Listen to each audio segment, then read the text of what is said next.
Hello, dear family and friends. 1 year ago, I shared something deeply personal with you. I knew then that my words would change my life, and they did. And today, I want to speak to you again, not to reopen that moment, but to honor what has unfolded since. I'm speaking from a place that is quieter now, less afraid, and more settled. The year that followed my coming out reshaped my life in ways I could not fully imagine at the time. Some of the consequences I expected arrived swiftly. Others took longer and cut deeper than I thought they would. I lost my work in ministry almost immediately. Long-standing friendships ended, some without explanation. People I trusted spoke with anger or judgment. Others promised support and then disappeared.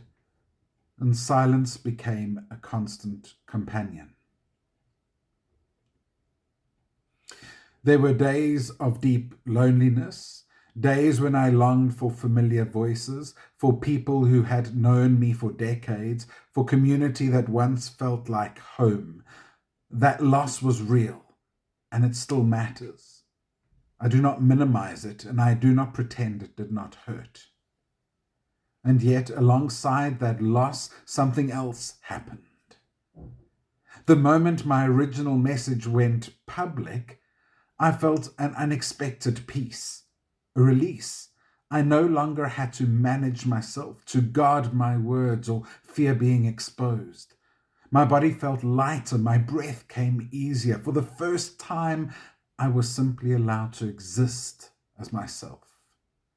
And that freedom has not faded. It has become ordinary. Over this past year, my relationship with God has not weakened. It has deepened. I no longer experience God through fear or constant self-correction. I no longer believe I need permission from institutions or individuals to know that my faith is real. I know it is real because God meets me where I am daily, faithfully. God is present in the quiet, in the uncertainty, in the grief, in the joy. I've come to understand God first and foremost through love, not judgment, not fear, love. From a place, my faith has been able to become steadier, more honest, and more life-giving than it ever was before. This year also allowed my relationship with Kim to be lived openly. No more secrecy, no more shrinking. Love, when hidden, slowly suffocates. Love, when allowed to be seen, grows. Being able to express care, affection, and commitment without fear has changed me. It has allowed depth, trust, and joy to develop in ways that would not have been possible before. This does not erase my past.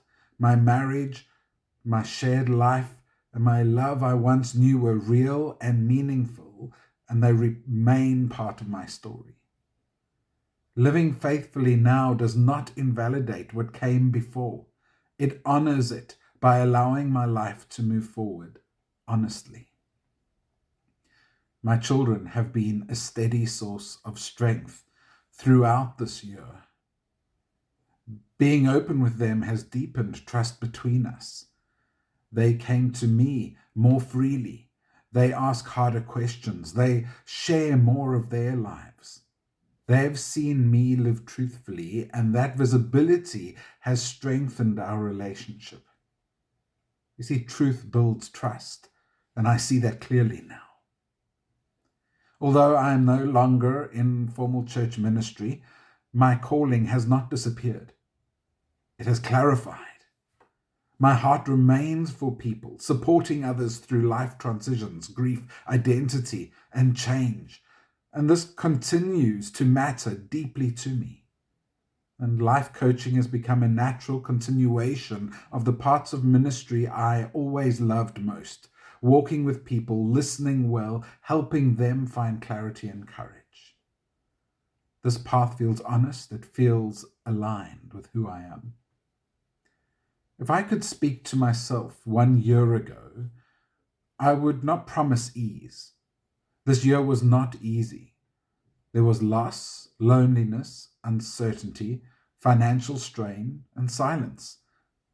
But I would tell him this: it is worth it. You gain yourself. You gain peace. You gain the ability to live without fear. You gain a faith rooted in love rather than self-denial. You gain relationships built on truth, even if they take time to form.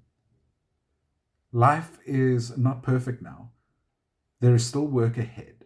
But I stand here more whole, more grounded, and more alive than I was a year ago. I know this update may stir new emotions for some of you, and I respect that. I'm not asking you to agree with me, nor to change your beliefs. I am simply sharing where I am now, truthfully and without apology. I remain the same person at my core. I still value love, faith, integrity, and compassion. What has changed is that I no longer hide. Thank you for listening again. Thank you for holding this story with care. This is still my truth, still my freedom. And this is me, 1 year on, continuing to walk in the light of God's love.